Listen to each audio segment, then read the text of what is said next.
And kailangan lahat kasali. Okay. Sir, kasama rin kayo, sir, ha? Yes po. Yes, kasama rin kayo, sir. Okay, for the first one. This is answered by...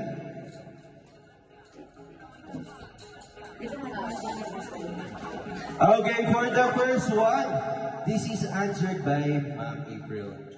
So, ang choices natin will be body molds, back and thigh, or back and chest. Okay, so sa body molds ni Doc, ano yung mas prefer niya? Back and thigh, or nasaan yung body mold? Back and thigh, or back and chest? Nunal.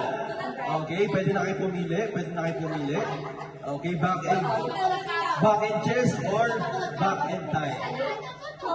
Okay, so wala nang lilipat. In 3, 2, 1. Cut na tayo. Okay, the answer is...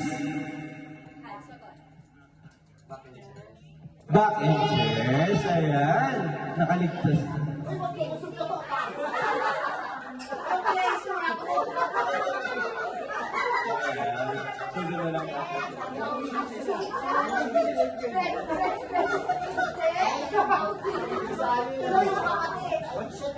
Basta inom tayo lahat. Sama-sama tayo.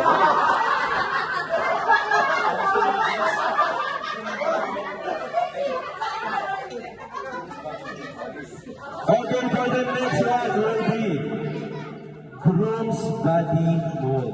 Lumbar area or flank area? Lumbar area or flank area?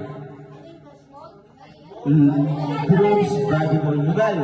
Oo, lunal. Okay, so we have lumbar area or flank area. Okay, you will choose per answer. Ready? Okay. Okay, ready? I'll give you 5 seconds. In 5, 4. Pag hindi nakapili, siya shot. Okay. Ready in 5, 4, 3, 2, 1. Okay. Okay, chance to roll. Chance to change. 3, 2, 1. Cut. Okay, cut na po. Cut na. Wala na lilipat. The answer is flank area. Okay, walang lilipat. Balik po. Okay, tatagay agad.